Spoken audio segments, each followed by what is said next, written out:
Hola, mi nombre es Robert Mackenzie. Estamos reunidos para llevar a cabo la parte final de este estudio de la Universidad de Chicago. Estamos a punto de ver la primera parte de 10 programas realizados por Milton Friedman, economista con trayectoria internacional, nominado para el Premio Nobel y uno de los norteamericanos más controvertidos de nuestro tiempo. En las semanas por venir serán analizadas aquí las series realizadas por Friedman. Los famosos e influyentes personajes aquí presentes, tanto hombres como mujeres, tendrán mucho que decir acerca de los puntos de vista de Friedman referente a la sociedad en que vivimos hoy, sus fallas y enfermedades. Se han realizado estas series basadas en los puntos de vista de Friedman en cuanto a nuestra sociedad y cómo la manejamos. Muchos están en desacuerdo con sus ideas y otros son extremadamente entusiastas admiradores de estas. De una manera u otra, estoy muy ansioso de oír lo que Friedman está por decirnos.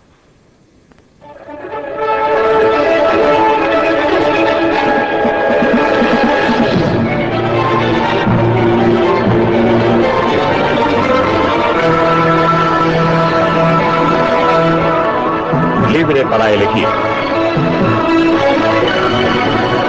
Desde el punto de vista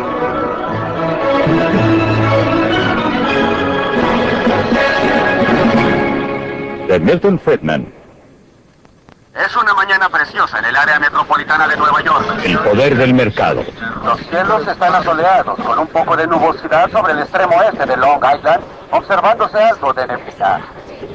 Anteriormente esto era un pantano cubierto de bosques. Los indios Canarsie que vivían aquí negociaron las 22 millas cuadradas de la empapada isla de Manhattan con los holandeses por géneros y chucherías por valor de $24. Los recién llegados fundaron una ciudad, Nueva Ámsterdam, al borde de un continente vacío. En los años siguientes se convirtió en un imán para millones de personas de a través del Atlántico. Gente que era impulsada por el miedo y la pobreza, que era atraída por la promesa de libertad y abundancia. Se dispersaron a través del continente y edificaron una nueva nación con su sudor, su esfuerzo y su visión de un futuro mejor. Por primera vez en sus vidas muchos eran verdaderamente libres para dedicarse a sus propios objetivos y esa libertad dio origen a las energías humanas que crearon los Estados Unidos.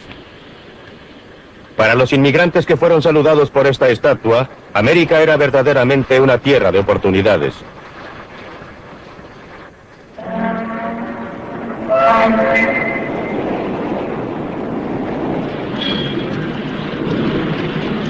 Se lanzaron a tierra con sus mejores ropas, ansiosos y ávidos, cargando sus pocas pertenencias. Eran pobres, pero todos tenían mucha esperanza.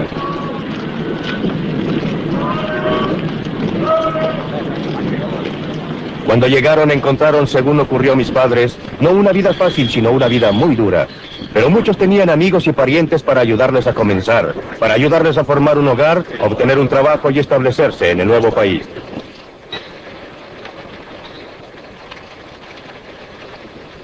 Existían muchas recompensas para el trabajo duro, empuje y capacidad. La vida era dura, pero las oportunidades eran reales. Existían pocos programas de auxilio gubernamental a que recurrir y nadie los esperaba, pero también había pocas restricciones y ningún reglamento, ninguna licencia que conseguir, ningún permiso a obtener, ningún papeleo que los restringiera. En realidad encontraron un mercado libre y la mayoría de ellos florecieron aquí. Mucha gente todavía llega a los Estados Unidos impulsada por las mismas presiones y atraída por la misma promesa. Usted los puede encontrar en lugares como este. Es Chinatown, en Nueva York, uno de los centros de la industria de la ropa. Un lugar donde cientos de miles de recién llegados han probado la vida en el nuevo país por primera vez. La gente que vive y trabaja aquí es igual a los primeros colonizadores. Quieren mejorar su suerte y están dispuestos a trabajar duro para lograrlo.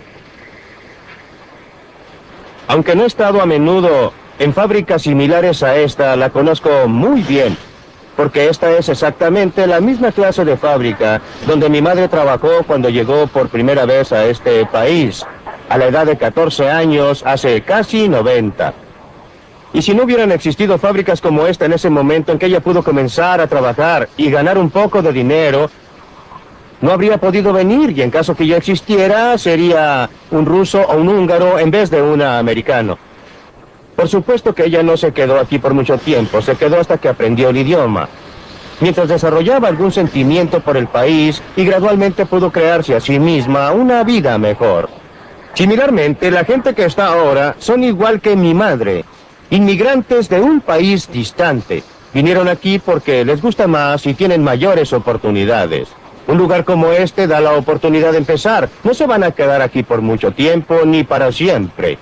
Al contrario, ellos y sus hijos se crearán una vida mejor a medida que aprovechen las oportunidades que les proporciona un mercado libre. La ironía es que este lugar viola muchos de los estándares que actualmente consideramos como el derecho de cada trabajador. Está mal ventilado, está atestado de gente, y los trabajadores aceptan una tarifa inferior a la sindical. Viola cada regla del libro. Pero si fuera cerrado, ¿quién se beneficiaría? Ciertamente no la gente aquí. Su vida parece bastante dura comparada con la nuestra. Pero esto solamente porque nuestros padres o abuelos pasaron por esa etapa por nosotros. Nosotros podemos comenzar en un punto superior.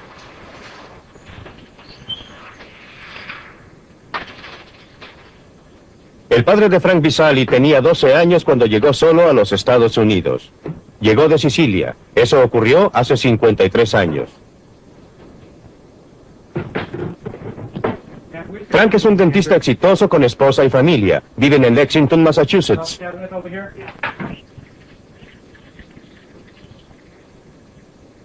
Estupendo, una botella llena toda la garrafa. No existe duda en la mente de Frank lo que la libertad combinada con la oportunidad significó para su padre y luego para él, o lo que pensarían sus abuelos si pudieran ver cómo él vive ahora.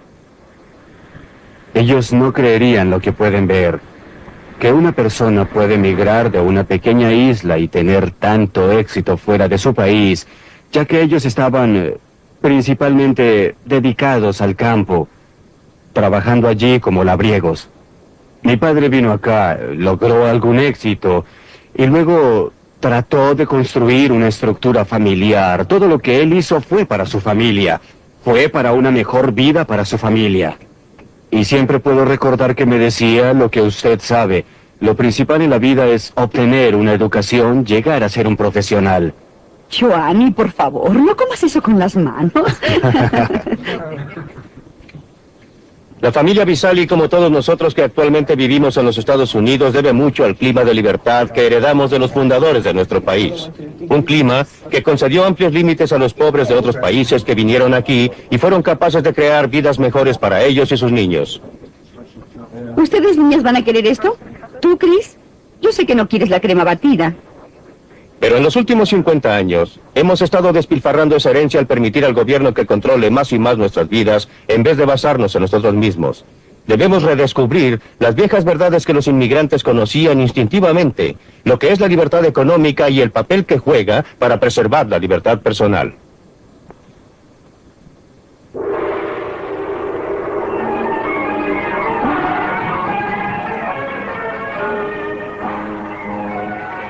Por eso vine aquí, al Mar del Sur de la China. Es un lugar donde existe un experimento casi de laboratorio respecto a lo que ocurre cuando el gobierno se limita a sus propias funciones y da libertad a la gente para que trate de obtener sus propios objetivos. Si usted quiere ver cómo el mercado libre realmente trabaja, debe venir a este lugar. Hong Kong, un lugar que carece casi totalmente de recursos naturales. Casi lo único que se puede nombrar es un gran puerto, pero la ausencia de recursos naturales no ha impedido un rápido desarrollo económico.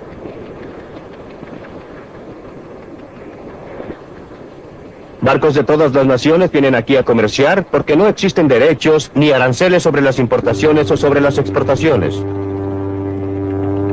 El poder del mercado libre ha permitido al trabajador pueblo de Hong Kong transformar lo que una vez fue roca estéril en uno de los lugares más florecientes y exitosos de Asia.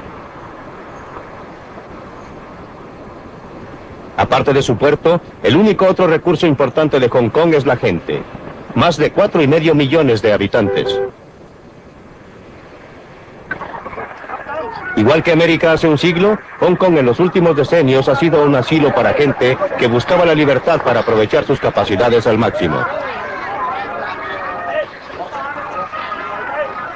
Muchos de ellos son refugiados de países que no permiten la libertad económica y política que se da por sentada en Hong Kong.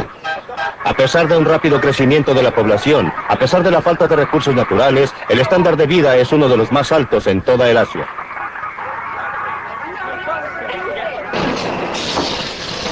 La gente trabaja duro, pero el éxito de Hong Kong no está basado en la explotación de los trabajadores. Los salarios en Hong Kong se han cuadruplicado a partir de la guerra, y esto es después de considerar la inflación. Los trabajadores son libres de trabajar las horas que deseen, libres de cambiarse a otros trabajos si lo desean. El mercado les da esa elección. También determinan lo que fabriquen. Uno puede estar seguro que alguien, en algún lugar, está dispuesto a pagar por esos juguetes baratos de plástico, o de otra forma simplemente no se fabricarían.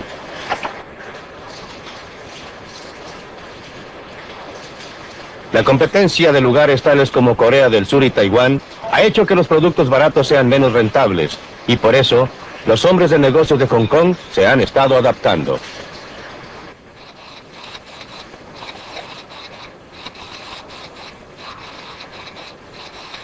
Han estado desarrollando productos más sofisticados y nueva tecnología que sea similar a cualquiera del oeste o del este, y sus empleados han estado desarrollando nuevas habilidades.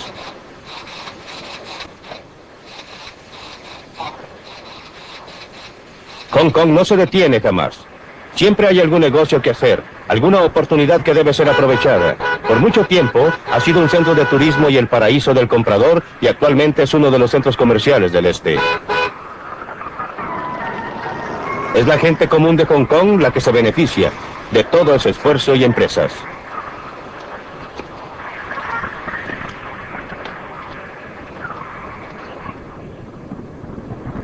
Esta ciudad próspera, bullente, dinámica, ha sido posible por el mercado libre. En realidad es el mercado más libre del mundo. El mercado libre permite a las personas ingresar a cualquier industria que quieran o comerciar con quien quieran, a comprar en el mercado más barato del mundo o a vender en el mercado más caro del mundo. Pero lo más importante es que si fracasan deben soportar la pérdida. Si tienen éxito, obtienen el beneficio. Y esta atmósfera de incentivos es la que las ha inducido a trabajar, a adaptarse, a ahorrar, a producir un milagro. Este milagro no ha sido logrado por acción gubernativa, por alguien que está sentado en uno de esos altos edificios diciéndole a la gente lo que debe hacer. Ha sido logrado permitiendo que el mercado trabaje.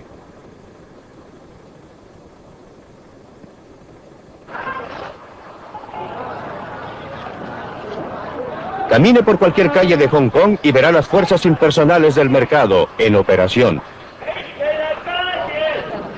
El señor Chong fabrica contenedores de metal. Nadie se lo ha ordenado. Lo hace porque ha descubierto que le va mejor en esa forma que haciendo cualquier otra cosa.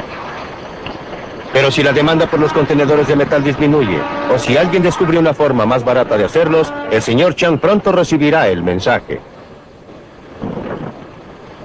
Unas pocas puertas más allá, la firma del señor Yu ha estado haciendo trajes de novia tradicionales de Cantón durante 40 años. Pero la demanda por estos trajes complicados está disminuyendo. La firma ya lo sabe y está buscando otro producto. El mercado dice a los productores no solo lo que deben producir, sino en la forma en que deben producirlo, a través de una gama de precios, el costo de materiales, los salarios de los obreros, etcétera, etcétera. Por ejemplo, si estos obreros pueden ganar más haciendo otra cosa, el señor Ho rápidamente encontraría la forma de mecanizar su producto de marcos para cuadros. Dentro de esta tienda china de medicinas se está desarrollando una transacción del mercado. La confianza del cliente en que esta prueba que parece dolorosa le ayudará no se basa en ningún certificado oficial de la capacidad del osteólogo. Viene de la experiencia propia o de sus amigos. A su vez, el médico lo trata no porque le haya sido ordenado, sino porque será pagado. La transacción es voluntaria, y así ambas partes deben esperar beneficiarse o de otra forma no tendría lugar.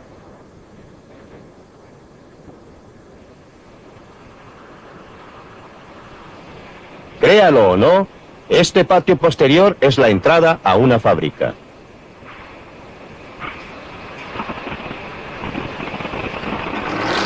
Los obreros que aparecen aquí están entre algunos de los mejores pagados de Hong Kong. Hace calor, está húmedo y hay mucho ruido. Los obreros son altamente capacitados y por eso perciben salarios altos. Podrían convencer a su empleador que mejore las condiciones laborales ofreciendo trabajar por menos. pero prefieren aceptarlas, obtener los sueldos altos y gastarlos a su gusto. Esa es su elección. La mejor declaración conocida de los principios de un mercado libre, la clase de mercado libre que opera en Hong Kong, fue escrita al otro lado del mundo.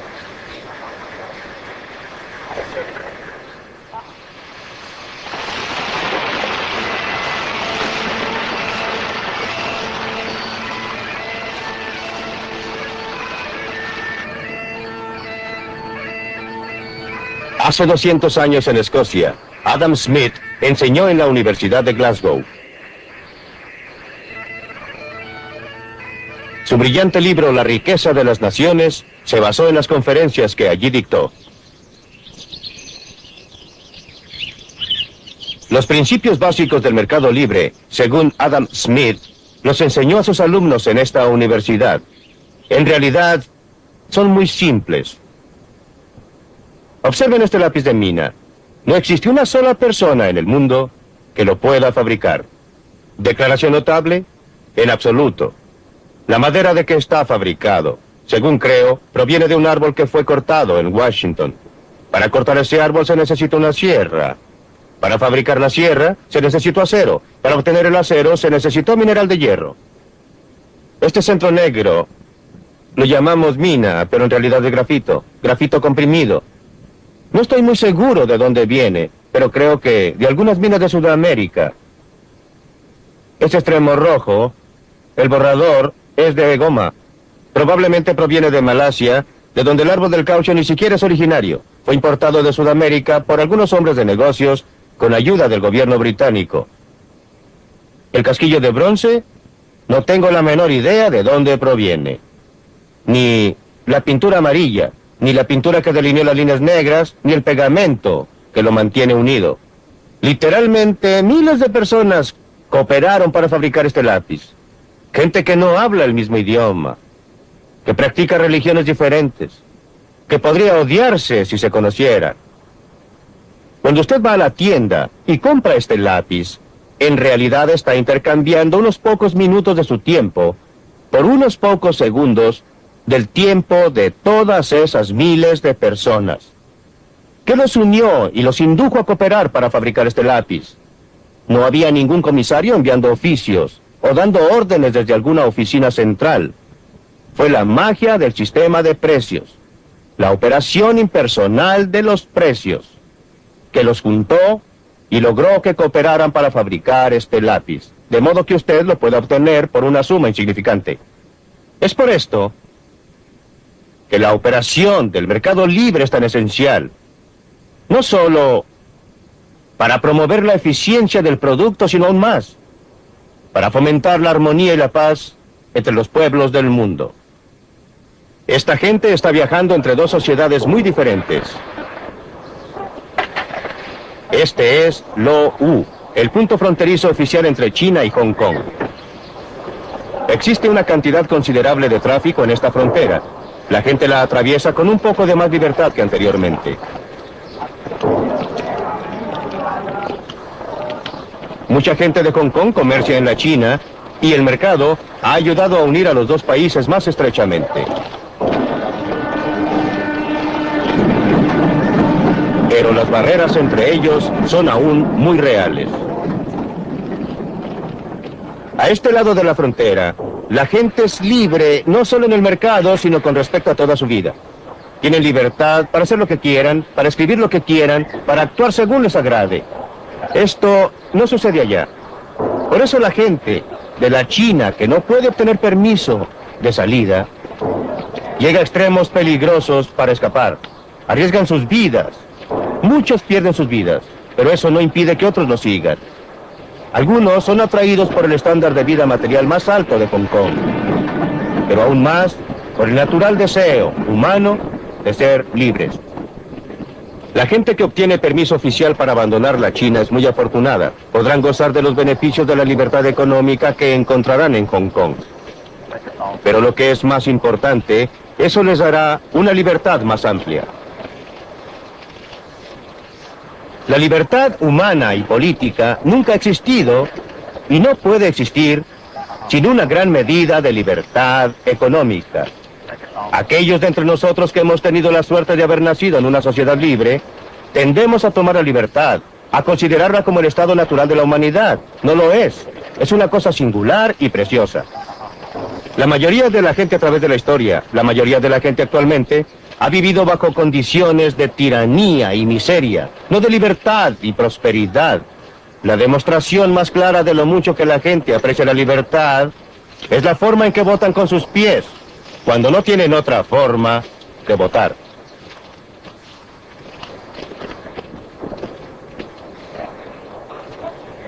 Por supuesto que muchos de los que lleguen a Hong Kong terminarán bajo condiciones que la mayoría de nosotros en el oeste encontraríamos desastrosas. Hong Kong está muy lejos de la utopía. Tiene sus barrios bajos, su crimen, su gente desesperadamente pobre.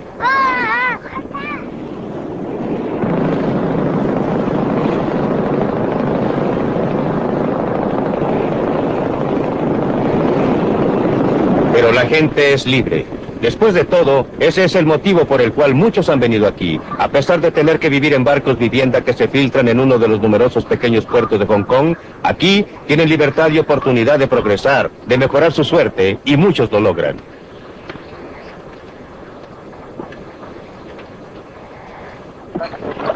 Es cierto que existe una pobreza espantosa en Hong Kong, pero la situación de la gente está mejorando.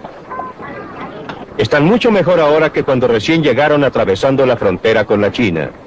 Y esa pobreza, tan tremenda para nosotros porque estamos acostumbrados a estándares de vida mucho más altos, no es pobreza en opinión de la mayoría de los pueblos del mundo.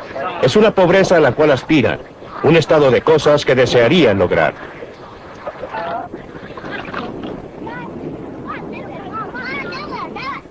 Existe una enorme cantidad de pobreza en todo el mundo. No existe sistema perfecto. No hay ningún sistema que vaya a eliminar completamente la pobreza, en cualquier área. La cuestión es, ¿qué sistema presenta mayores oportunidades? ¿Cuál es la mejor forma en que la gente pobre pueda mejorar sus vidas? Y a ese respecto, la evidencia de la historia habla con una sola voz. No conozco ninguna excepción a la proposición, que dice que mientras más libre sea el sistema, mejor ha estado la gente pobre y común. Pregúntese qué es lo que garantiza a estos obreros del vestuario en Hong Kong un buen sueldo. No a los altos estándares occidentales, pero suficientemente alto para permitirles vivir mucho mejor que la mayoría de los pueblos del mundo. No es el gobierno o los sindicatos quienes lo logran. Estos trabajadores están bien porque existe competencia para sus trabajos y habilidades.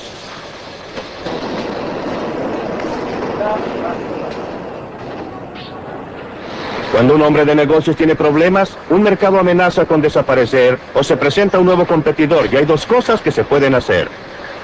Puede dirigirse al gobierno pidiendo un arancel o una cuota o alguna otra restricción a la competencia, o puede ajustarse y adaptarse. En Hong Kong la primera opción está cerrada. Hong Kong depende demasiado del comercio exterior y el gobierno simplemente ha debido adoptar una política sana de no interferencia. Esto es duro para algunos individuos, pero extremadamente sano para la sociedad en conjunto. Solo los hombres de negocios, que pueden adaptarse, que son flexibles y ajustables, sobreviven y crean buenas oportunidades de empleo para el resto. La ausencia total de aranceles o cualquier otra restricción al comercio es uno de los principales motivos porque Hong Kong ha podido proporcionar un estándar de vida que crece rápidamente. Aún la China comunista reconoce el éxito de Hong Kong. Se ha instalado aquí y ahora acepta el símbolo universal del capitalismo. El Banco de China, el banco oficial de la China comunista, es el mayor banco de Hong Kong. No hay duda que la China comunista reconoce el poder del mercado.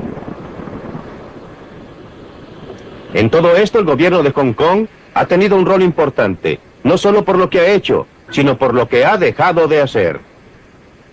Ha asegurado que se cumpla con las leyes y los contratos. Ha proporcionado las condiciones para que pueda operar un mercado libre. Pero lo que es más importante, no ha tratado de dirigir las actividades económicas de la colonia.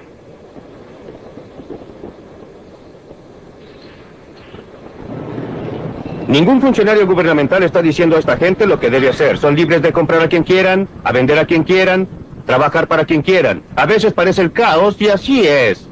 Pero por debajo está altamente organizado por las fuerzas impersonales de un mercado libre. ¡Ay, muy buenos huevos frescos! ¡Pollo con sus patas! ¿Usted sabe de dónde provienen estos huevos? Directamente del pollo. No me haga preguntas y no le diré mentiras. Las fuerzas impersonales de una plaza libre operando aquí en los Estados Unidos. La clave son los precios. Los precios que la gente está dispuesta a pagar por los productos determinan lo que se producirá. Los precios que deben pagar por las materias primas, por los salarios de los obreros, etcétera, determinan la forma más barata de producir las cosas.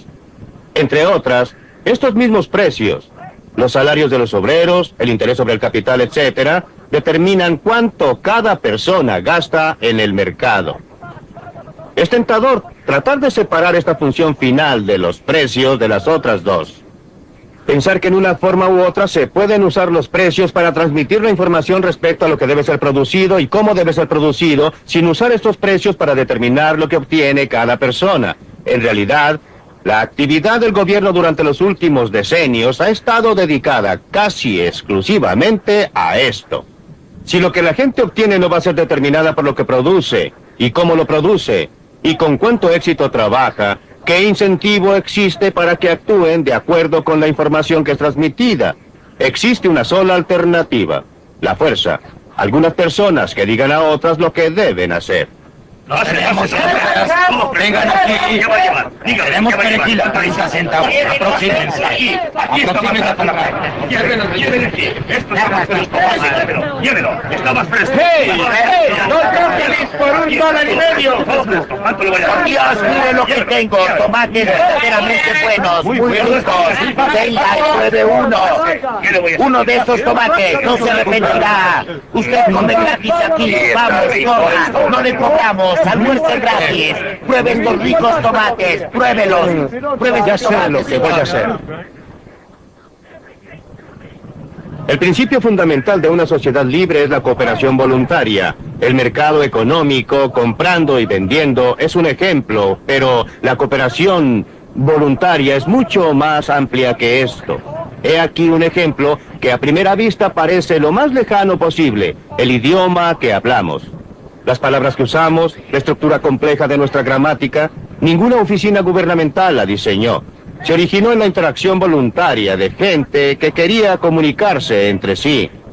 O considere algunas de las grandes conquistas científicas de nuestra era como los descubrimientos de un Einstein o un Newton, los inventos de Thomas Alva Edison o Alexander Graham Bell, o considere aún las grandes actividades caritativas de Florence Nightingale o Andrew Carnegie. Esto no fue efectuado cumpliendo con las órdenes del gobierno, fueron hechos por individuos que estaban interesados en lo que hacían, desarrollaban sus propios intereses y cooperaban entre sí. Esta clase de cooperación voluntaria está tan asentada en la estructura de nuestra sociedad que tenemos que considerarla natural. Pero el total de nuestra civilización occidental es la consecuencia involuntaria de esta clase de cooperación voluntaria, de gente que coopera entre sí para desarrollar sus propios intereses, pero que al hacerlo edificó una gran sociedad.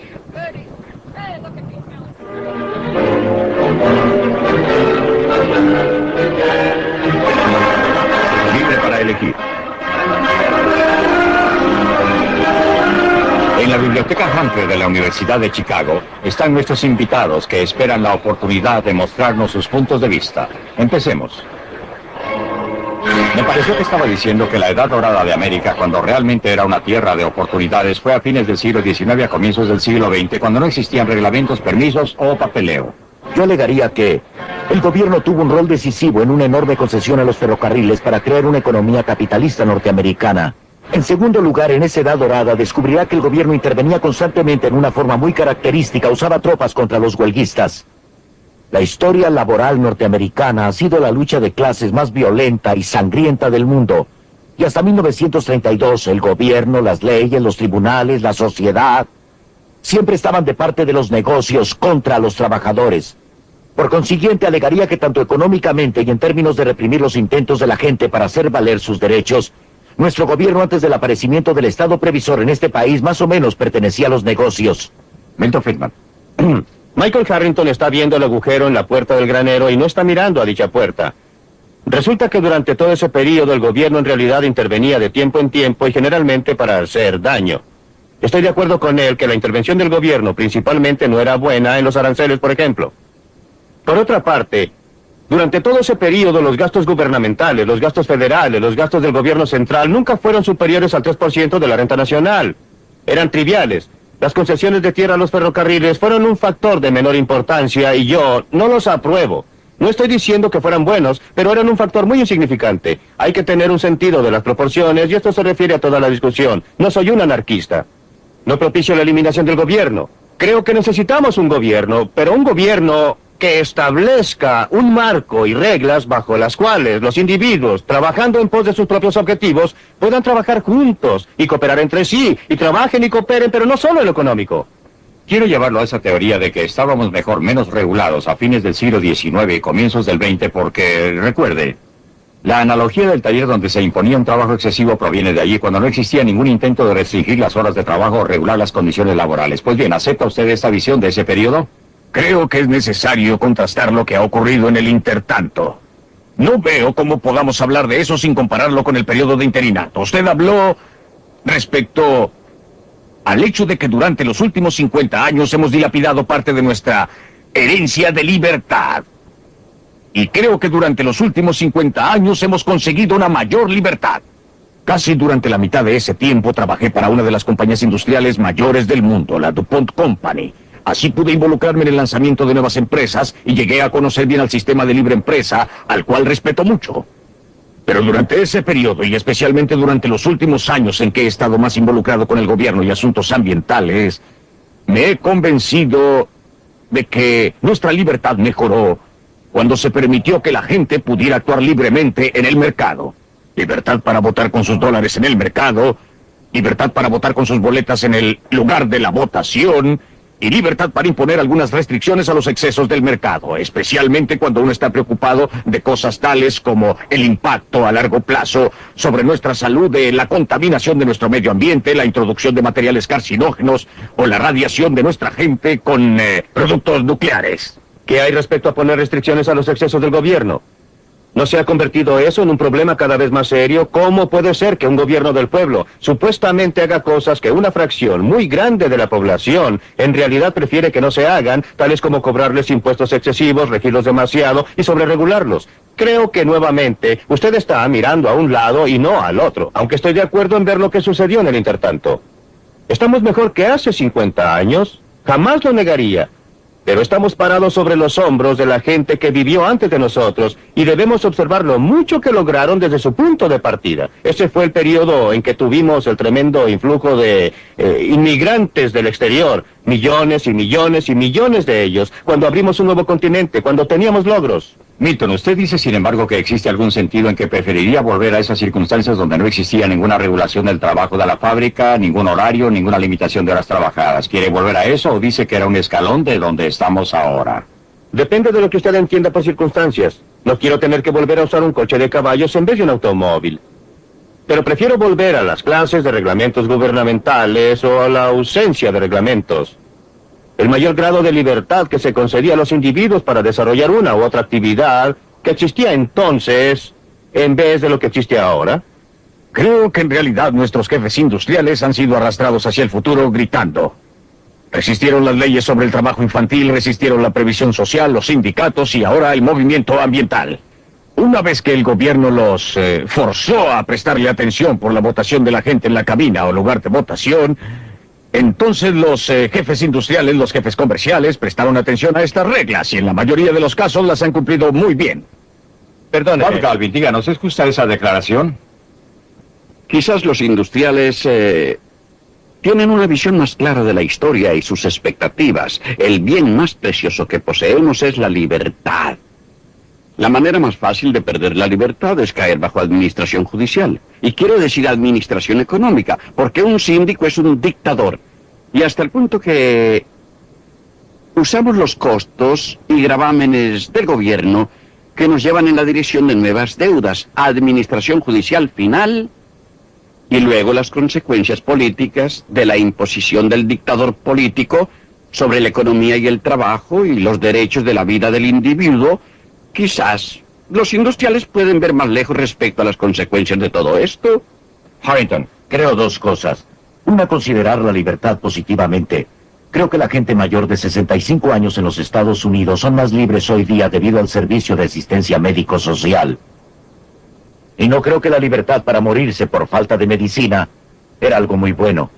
En segundo lugar, con relación a los industriales, creo que una de las cosas más sorprendentes de la historia norteamericana es que cuando Franklin Roosevelt estaba salvando al sistema de sí mismo, los beneficiarios principales lo insultaban por ser un traidor a su clase. En realidad fue la salvación de esa clase.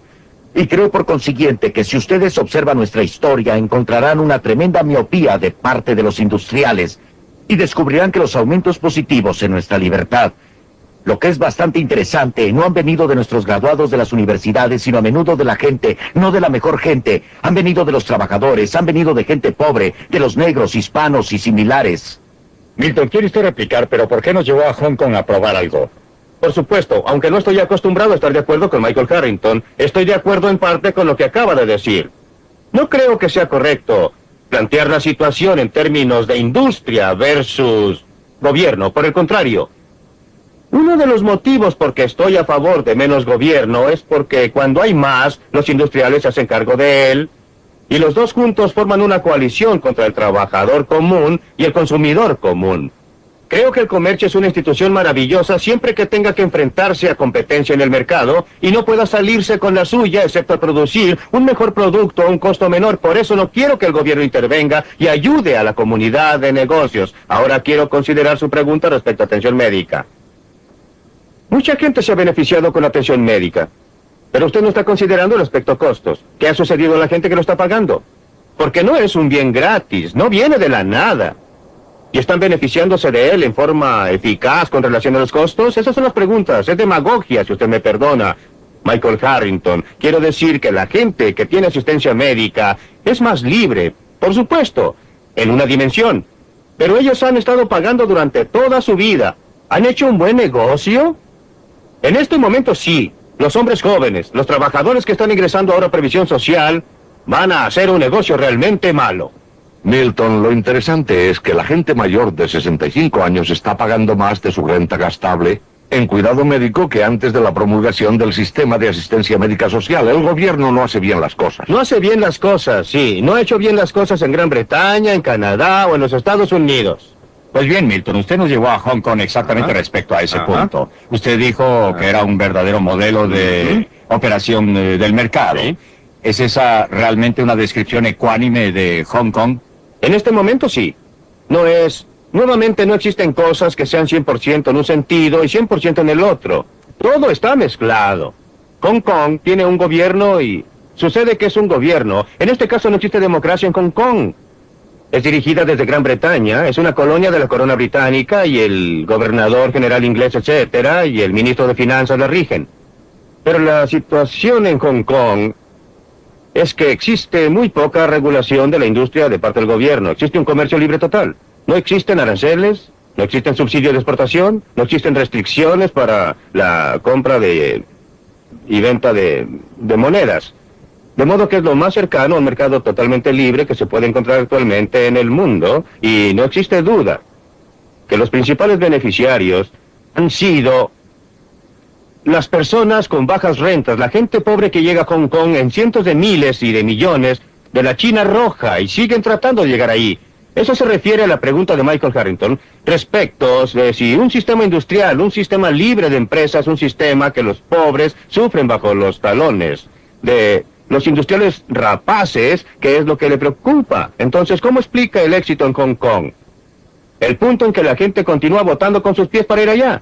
No nos está pidiendo que convirtamos a los Estados Unidos en un Hong Kong gigante, o sea, un taller donde se trabajan horas excesivas. Usted reconocerá que existe el desarrollo histórico de una economía y que lo que puede ser correcto para una etapa en el desarrollo de una economía puede no serlo para otra. ¿No es el asunto a dónde vamos desde aquí? ¿Qué decisión pragmática debemos adoptar respecto a la dirección de la economía norteamericana? ¿Debe ser hacia más y más gobierno o debe ser mantener un balance adecuado entre la libertad de elección y la intervención gubernamental? Nuevamente el problema es distinguir dos cosas. Esto nos lleva a un comentario anterior que hicimos. Las circunstancias en términos de las disposiciones físicas y las circunstancias en términos de las reglas que guían a la sociedad. Ahora, en el caso de Hong Kong, por supuesto, no estoy pidiendo que aglomeremos a nuestra población en una densidad similar a la que tiene Hong Kong. Hong Kong es un ejemplo maravilloso justamente porque sus circunstancias físicas son terribles en ese lugar. A la gente de Hong Kong le encantaría irse a otro lugar con aglomeraciones menores y otra gente los dejara entrar. Este es el problema de la inmigración, que es una restricción muy importante sobre la libertad humana. En el periodo anterior a 1913, teníamos libertad de inmigración en un 100% en los Estados Unidos. No existe ahora, pero volvamos a su pregunta. ¿Usted cree que Hong Kong existiría si no estuviera contigua a la China comunista? Hong Kong existiría. Es muy dudoso que tendría las políticas que tiene ahora si no estuviera contigua a la China comunista. Pues bien, para contestar a su pregunta directamente, sí. Estoy a favor de que los Estados Unidos tengan, no las circunstancias físicas, pero las políticas que ha tenido Hong Kong de cero aranceles, comercio totalmente libre, ninguna restricción en las exportaciones, ninguna restricción en las transacciones monetarias. Un grado mucho mayor, un grado mucho menor de regulación gubernamental. Yo estoy de acuerdo con lo que Russell Peterson dijo antes, que existen efectos de terceros. Hay cosas tales como la contaminación. La cuestión es si las estamos manejando y no lo creo. Quiero que Bob participe en esto. Bob, respecto al comienzo de la agenda de Milton, ningún arancel, por ejemplo, ninguna restricción, ninguna cuota. Ahora bien, los negocios, los grandes negocios, ¿aceptarán esa clase de política? Creo que las grandes empresas y todas las empresas podrían aplicar esa clase de política si encontramos el factor apropiado de equilibrio. Pues en el resto del comercio mundial, cuando negociamos fuera de nuestras fronteras y a medida que otros llegan, debemos comerciar con instituciones socializadas. Esa es una clase de institución muy diferente a la institución privada. La institución privada obviamente puede operar más eficientemente si no se le impone un precio artificial de la institución socializada allende los mares.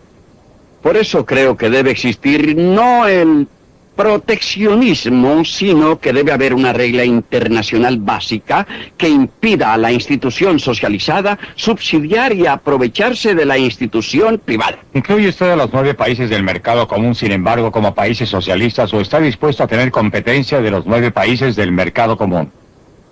Los 9 países del mercado común europeo se dedican a la más dramática de las instituciones socializadas. No estoy de acuerdo con él. Nos estamos dañando al restringir el comercio exterior. Otros países se están dañando a sí mismos y a nosotros por las medidas que usted describe. Pero solo nos estamos dañando más si los imitamos. No creo, Dr. Friedman, que su madre obtendría un trabajo de costura hoy en América si no existiera ningún arancel. Lo que ocurriría es que no habría ningún trabajo de costura en América y haríamos computadoras. Pero existirían otra clase de trabajo, si yo obtendría trabajo como una empleada a nivel bajo en una fabricación de computadoras. Sí, aunque usted enfrenta el problema que tanto un hombre de negocios muy importante y un diputado conservador muy importante no aceptan su receta de barrer con... Pero por supuesto, los dos enemigos mayores, yo diría, los enemigos mayores de la libre empresa y la libertad en el mundo, han sido por una parte los industriales y por la otra la mayoría de mis colegas académicos que terminan en el gobierno. Por razones opuestas, personas como Michael Harrington y mis colegas académicos quieren tener libertad. Quieren libertad de expresión, de escribir, para publicar e investigar, pero no quieren libertad para ninguno de estos terribles hombres de negocios. Pero los hombres de negocios son muy diferentes. Cada hombre de negocios quiere libertad para otra persona. Pero quiere privilegios especiales para sí mismo. Quiere un arancel del Congreso. Y el Congreso, bueno, la forma en que los diputados son elegidos es haciendo favores a los votantes. Y si en realidad usted eliminara totalmente los aranceles, si redujera los controles gubernamentales en este país a los que son actualmente, no creo que beneficiarían a nadie. Bueno, entonces... A un Barber Conable, por quien tengo muchísimo respeto, o Bob Galvin, a quien respeto, creo que al que beneficiaría sería Michael Carrington. Bien, preguntemos lo que quiere y usará el pueblo americano, porque usted está diciendo en realidad que el diputado está dando al pueblo lo que éste quiere. Ahora bien, ¿no está diciendo usted que la gente no quiere esto o no comprende su ventaja? Estoy diciendo que mi función y propósito total es tratar de persuadir a la gente que haga que una cosa diferente sea políticamente exitosa. Estoy tratando de persuadir a la gente que deje muy claro que los diputados que continúen con estas políticas van a perder sus puestos. Y si lo hacemos, los diputados no estarán buscando su propio beneficio. Están en un mercado, existe un mercado político. Ellos tienen un producto que vender y tienen que gustarle a sus clientes. Y estoy usando justamente la clase de propaganda que Bob Galvin y otras compañías utilizan. El gobernador Peterson. ¿Cómo enfrentaría usted ese problema, doctor Friedman? Sí. La gente decidió que quería aire fresco. Lo necesitábamos. Y así construimos la industria del aire acondicionado. Cientos de miles de puestos, enormes ganancias, y casi todos nosotros tenemos actualmente hogares, autos y oficinas con aire acondicionado. Luego la gente decidió que quería aire limpio, pero no podía comprarlo en el mercado. Y entonces votaron en los lugares de votación. Obtuvieron que sus representantes elegidos fueran al Congreso y dijeran, vamos a tener aire limpio. Pues bien, de la noche a la mañana, se creó un nuevo mercado y el sistema de libre empresa respondió a eso. Y actualmente existe una gran industria ambiental que obtiene ganancias y proporciona empleos. Pero también sirve esta necesidad pública de tener la libertad de respirar aire limpio. Usted subestima burdamente el grado en que el mercado privado es capaz de hacerlo. No es accidente que el aire, antes de tener ninguna de esta legislación, el aire y el agua son más limpios hoy en día en los Estados Unidos que lo que fue hace 100 años. Usted sabe que el automóvil agregó una clase de contaminación, pero eliminó otra clase de contaminación peor. Si usted considera el aspecto que tendrían hoy las calles de Nueva York, si todavía se transportara a la gente en vehículos tirados por caballos, tendría una contaminación a una escala que lo abismaría. Del mismo modo, no es por accidente que el aire esté más limpio y el agua más pura en los países que actualmente son los más adelantados. No es en Afganistán donde usted encontrará aire y agua sin contaminar. Es en los países desarrollados. Así, el mercado es un mecanismo mucho más sutil que lo que la gente reconoce. Me gustaría volver al mundo real, porque en el mundo real no existe ninguna posibilidad de que los negocios norteamericanos, que son un sistema comercial que depende de la seguridad social, vaya a adoptar estas ideas. La forma en que estas ideas funcionan en el mundo real es como una racionalización del mito de la libre empresa que disfraza el hecho del capitalismo de Estado como un argumento contra la intervención social, en una sociedad que en realidad interviene muy rápido a favor de la industria del acero. Finalmente, en términos del proceso político norteamericano, no creo que el proceso político sea tan simple que la gente elija al gobierno. El hecho es que cuando un Jimmy Carter es elegido presidente con una plataforma relativamente liberal, tiene que ganarse la confianza de los hombres de negocios, debido al control del proceso de inversión de parte del poder corporativo. Y creo que ese hecho, el poder corporativo, racionalizado por los mitos de la libre empresa, es el problema central de la libertad de nuestra época, y eso es lo que debe ser atacado. Antes de volver a Milton... No, tengo que comentar sobre esto porque no creo que podamos permitir que las palabras obstruyan lo que realmente es el caso.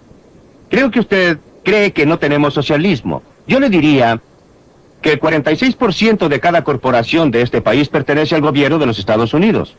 Ese es el impuesto a la renta cooperativo, y eso significa que de cada $1 de utilidad obtenido por la corporación, 46 centavos van al gobierno de los Estados Unidos. El impuesto efectivo es muy superior a esto porque se tributa el doble cuando corresponde al individuo. Y el punto hasta el cual las corporaciones controlan sus decisiones de inversión se ha visto reducido en forma creciente. El gobierno está ordenando que gasten sus fondos de inversión a nombre del control de la contaminación o a nombre de otras cosas. Es un mito suponer que existe aquí alguna clase de gran poder cooperativo. Hubo una época en que las corporaciones tenían mucho más influencia que ahora, pero actualmente son una minoría sitiada, me parece más bien una mayoría dominante. Me gustaría que los otros participaran en esto por un momento. ¿Cuál es el proceso para ustedes que quieren alejar al Estado o reducir la influencia gubernamental en la operación de la economía? Antes de dejar a Milton comentar al respecto, ¿qué haría usted como político activo, como otro político y como hombre de negocios? Personalmente creo que debemos controlar el crecimiento del gobierno en el futuro, poniendo un límite en los desembolsos del gobierno. Me gustaría ver una enmienda constitucional que lo logre, si no, continuaremos con que el gobierno va creciendo más rápido que la economía, y así empuja más y más al Producto Nacional Bruto a través del cuerno de lata del gobierno. Creo que sería un error y algo difícil de hacer. Espero que descubramos algún modo de hacerlo sin perder la libertad en absoluto. Gobernador Peterson, ¿puede ser? Creo que avanzaremos sustancialmente fomentando nuestra sociedad pluralista, estimulando y educando a más gente para que piense en forma global. Creo que uno de los grandes problemas de nuestro mundo es que los jefes del gobierno y la industria tienen poca visión. No miran el impacto a largo plazo de sus decisiones. Y en una democracia como la nuestra, la gente tiene el poder, igual como lo dicen los libros de estudio. Y si logra este entendimiento y conocimiento mayor, se va a preocupar de que los intereses especiales que eligieron a los funcionarios estén a tono, sean reelegidos. Y ellos observarán los puntos de vista a largo plazo, igual que la ciudadanía. Por eso estoy totalmente a favor de un impulso total para obtener esta libertad para votar en el lugar de votación, agregada a la libertad del mercado, porque es esta una combinación potente. Pero votar en el lugar de votación es una clase de libertad muy diferente a votar en el mercado. Cuando usted vota en el lugar de votación, es importante, pero es muy diferente. Cuando usted vota por un programa. Y si está en minoría, pierde. No obtiene lo que quiere. Cuando usted vota en el mercado, cada persona obtiene lo que quiere. Si usted vota, digamos, por... yo voto por una corbata verde y obtengo una corbata verde. Usted vota por una corbata azul, obtiene una corbata azul. En la cabina de votación, si el 60% de nosotros vota por una corbata verde, usted tiene que usar una corbata verde. El 40% puede tratar de influenciar la toma de decisiones por su cuenta. Sí, puede tratar de influenciar, claro, pero es un mecanismo muy diferente y menos eficiente para obtener el mismo rendimiento, los mismos resultados, de acuerdo con el gusto y preferencias personales. No importa qué auto compre, obtendrá aire sucio. Hay gente buena que corre con esta sociedad y la mayoría de la gente de que estamos hablando trabaja en algún lugar y sabe que su compañía está haciendo algo bastante bueno o está tratando de hacer algo bastante bueno. Creo que la gente va a comenzar a decir a sus líderes dónde se han equivocado y tratará de corregirlo por la acción directa de la caja de votos, Friedman. La gente en general es más conservadora y en particular es más liberal. Si usted pregunta a la gente qué piensa del gobierno, dirá, sáquenmelo de encima, menos impuestos. Si usted pregunta en particular con relación a la salud nacional, al empleo total, el gobierno es el empleador del último recurso. Respecto a la contaminación, hagan algo. Se publicó un artículo de Everett Latin Fortune hace un año, que no puede decirse que sea un diario radical de izquierda, que mostraba esta contradicción. Creo que existe actualmente en los Estados Unidos un rápido movimiento a la izquierda, a la derecha y al centro, que obviamente espero que no será resuelto por una reducción general cuyo objetivo sea principalmente la gente pobre y trabajadora, sino por una democratización creciente del poder económico y por una democratización creciente del gobierno. Creo que en esta complicada sociedad de enormes instituciones y burocracias, si hablamos de libertad, una cosa que me gustaría ver sería una ley que proporcione fondos para que cualquier minoría compre la investigación para contrarrestar a la mayoría. Si usted carece de la pericia, del conocimiento de tecnología hoy día, está fuera del debate. Pienso que debemos democratizar la información y el gobierno igual que la economía y la sociedad. Siento que la solución de Michael Harrington no lo solucione. Él quiere un gobierno de la minoría y yo no. Yo quiero el gobierno individual. Yo quiero que los seres humanos controlen sus vidas individual y separadamente. No creo que una minoría que no está de acuerdo conmigo deba tener el derecho a sacarme la plata para su propia investigación. Ellos deben salir y tratar de persuadir a la gente que les contribuya. Yo debo tener libertad para obtener que la gente contribuya para presentar mis ideas. Pero respeto la idea de tener alguna clase de agencia oficial para que vaya a financiar a los disidentes. En primer lugar, cualquier persona que tenga algún sentido de realismo respecto a la forma en que opera el gobierno sabrá que terminará en manos de la mayoría y no de la minoría.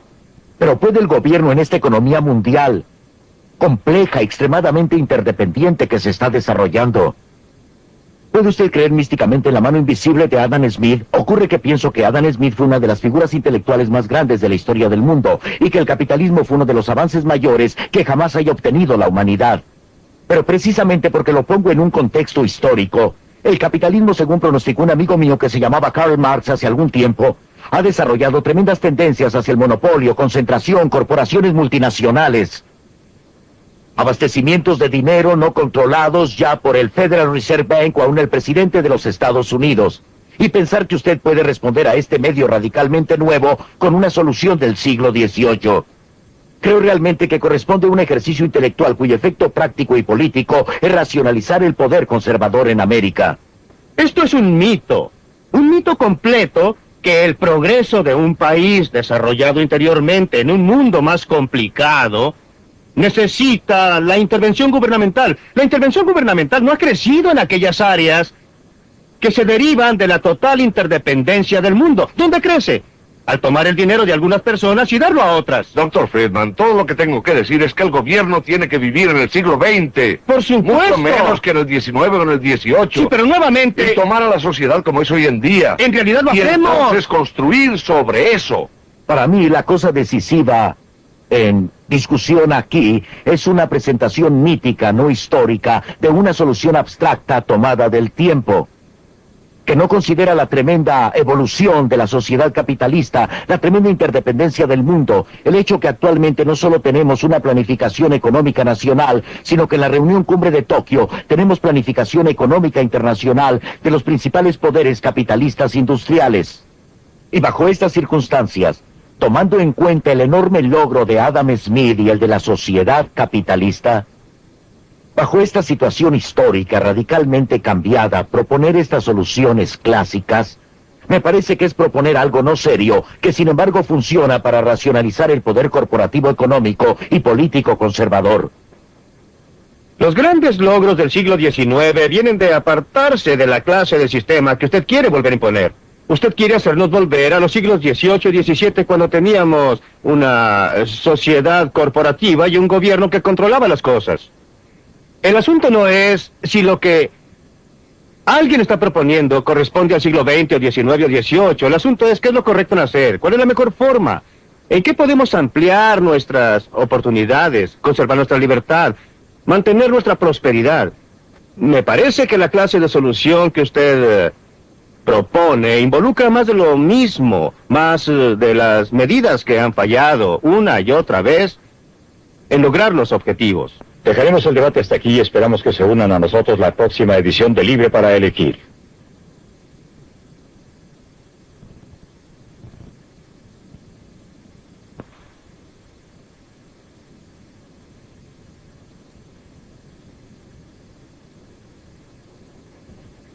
Cuando el gobierno trata de controlar la economía, ¿qué es lo que no funciona? Milton Friedman observa estos problemas en compañía de gobernadores en ejercicio en Inglaterra, India y los Estados Unidos. No se pierda este realístico programa acerca del mundo en el cual vivimos. Será la próxima semana en Libre para Elegir.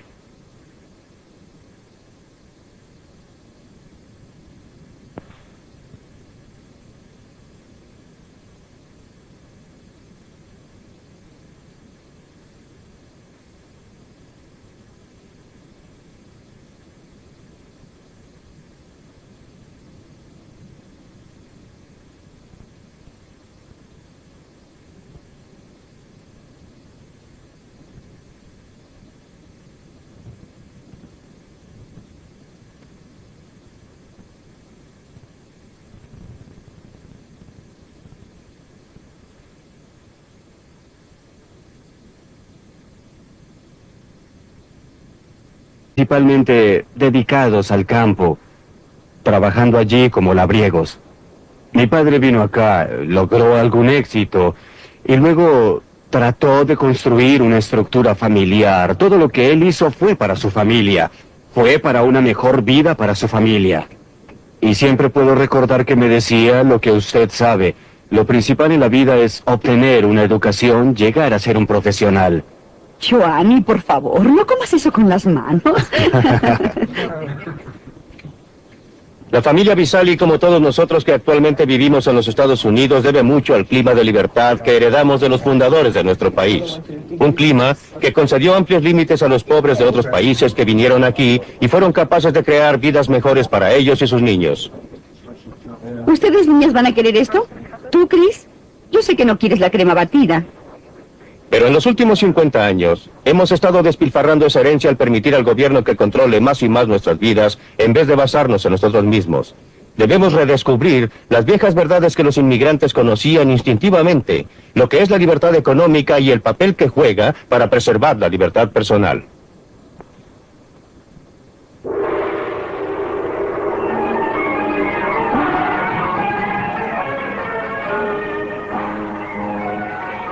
eso vine aquí, al Mar del Sur de la China. Es un lugar donde existe un experimento casi de laboratorio respecto a lo que ocurre cuando el gobierno se limita a sus propias funciones y da libertad a la gente para que trate de obtener sus propios objetivos.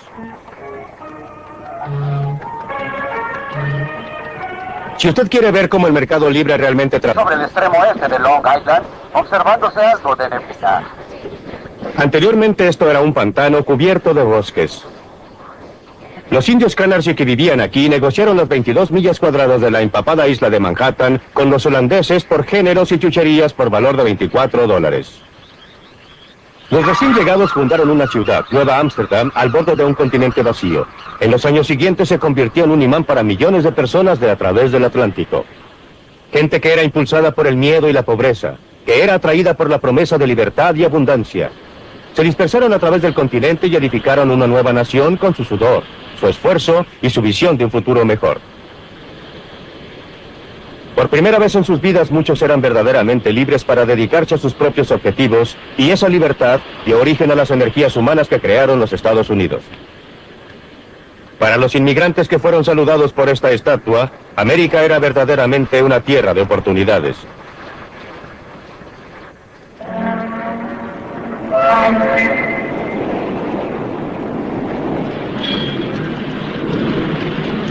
Se lanzaron a tierra con sus mejores ropas, ansiosos y ávidos, cargando sus pocas pertenencias. Eran pobres, pero todos tenían mucha esperanza.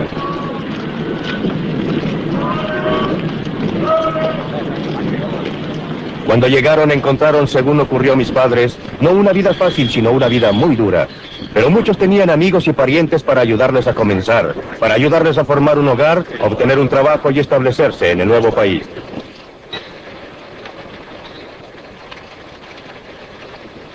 Existían muchas recompensas.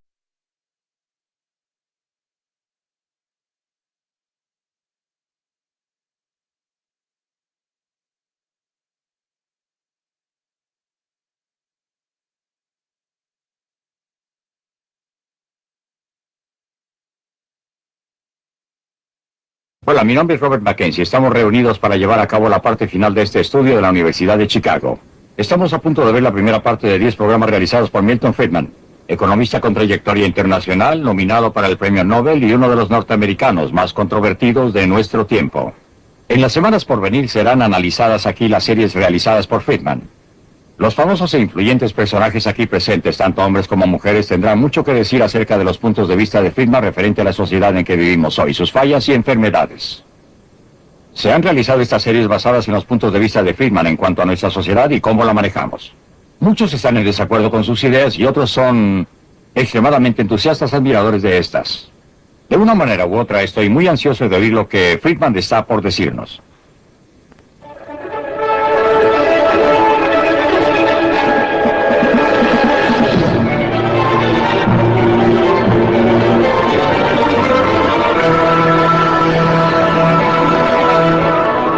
Libre para elegir.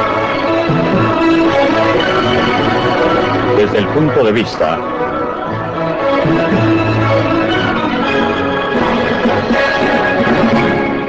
de Milton Friedman. Es una mañana preciosa en el área metropolitana de Nueva York. El poder del mercado. Los cielos están asoleados, con un poco de nubosidad. Es distante. Vinieron aquí porque les gusta más y tienen mayores oportunidades. Un lugar como este da la oportunidad de empezar. No se van a quedar aquí por mucho tiempo ni para siempre. Al contrario, ellos y sus hijos se crearán una vida mejor a medida que aprovechen las oportunidades que les proporciona un mercado libre. La ironía es que este lugar viola muchos de los estándares que actualmente consideramos como el derecho de cada trabajador. Está mal ventilado, está atestado de gente, y los trabajadores aceptan una tarifa inferior a la sindical. Viola cada regla del libro. Pero si fuera cerrado, ¿quién se beneficiaría? Ciertamente no la gente aquí. Su vida parece bastante dura comparada con la nuestra. Pero esto solamente porque nuestros padres o abuelos pasaron por esa etapa por nosotros. Nosotros podemos comenzar en un punto superior.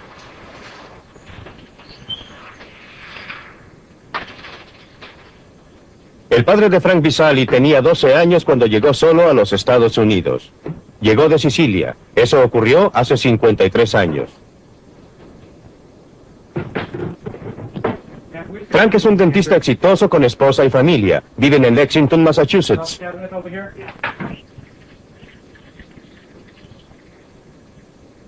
Estupendo, una botella llena toda la garrafa. No existe duda en la mente de Frank lo que la libertad combinada con la oportunidad significó para su padre y luego para él, o lo que pensarían sus abuelos si pudieran ver cómo él vive ahora. Ellos no creerían lo que pueden ver. Que una persona puede emigrar de una pequeña isla y tener tanto éxito fuera de su país, ya que ellos estaban Principios para el trabajo duro, empuje y capacidad. La vida era dura, pero las oportunidades eran reales. Existían pocos programas de auxilio gubernamental a que recurrir y nadie los esperaba, pero también había pocas restricciones y ningún reglamento, ninguna licencia que conseguir, ningún permiso a obtener, ningún papeleo que los restringiera. En realidad encontraron un mercado libre y la mayoría de ellos florecieron aquí. Mucha gente todavía llega a los Estados Unidos impulsada por las mismas presiones y atraída por la misma promesa. Usted los puede encontrar en lugares como este.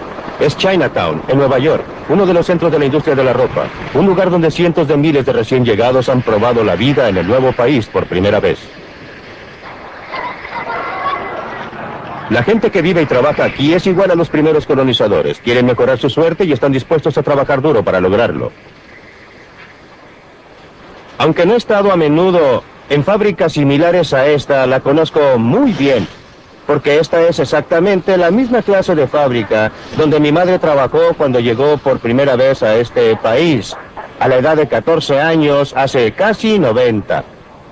Y si no hubieran existido fábricas como esta en ese momento en que ella pudo comenzar a trabajar y ganar un poco de dinero, no habría podido venir, y en caso que yo existiera, sería un ruso o un húngaro en vez de un americano. Por supuesto que ella no se quedó aquí por mucho tiempo, se quedó hasta que aprendió el idioma. Mientras desarrollaba algún sentimiento por el país y gradualmente pudo crearse a sí misma una vida mejor. Similarmente, la gente que está ahora son igual que mi madre, inmigrantes de un país